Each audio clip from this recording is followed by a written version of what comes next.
Welcome to Zisodel TV. Kindly subscribe, share, and like for latest updates and news. Welcome to Zisodel TV. This is the video of Nollywood actor Odunlade Adekola receiving the invitation to the 50 years on stage anniversary of K1 The Ultimate. Wasiu Ayinde Masha Mayegun of Yoruba Land.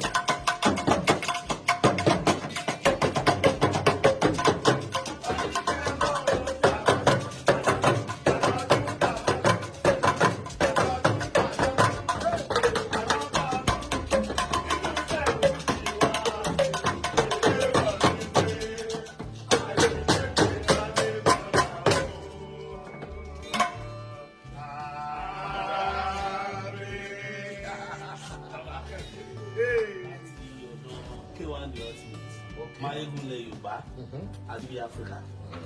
Àwa gbé gift box wá báyìí ni fún 50 years on stage K1 The Ultimate tí wọ́n fẹ́ ṣe ní Oriental Hotel ní on the 19th of this month.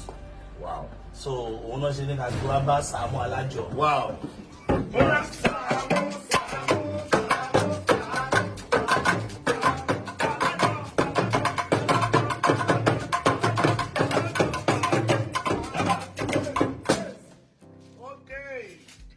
Bàbá wa Mayegun ilẹ̀ ti Yorùbá, wonderful legend, great musician, bàbá tó ní music.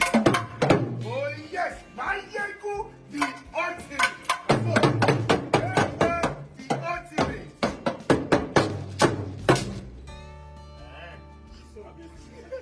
Odunlade Adekola the ultimate. Thank you so much, Mayegun. I really appreciate this.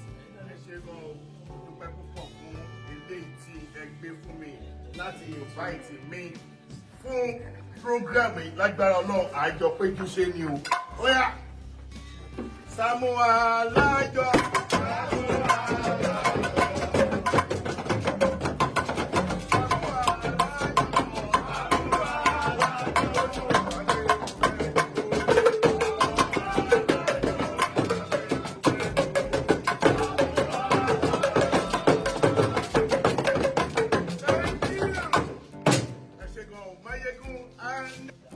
TV Africa, thank you so much. I really appreciate this. Ẹ ṣé gan o, àjọ péjú ṣe ni o. Lára Ọlọ́run, àwa náà 50, àwa náà 100, àwa náà 150 lágbára Ọlọ́run. Ẹ máa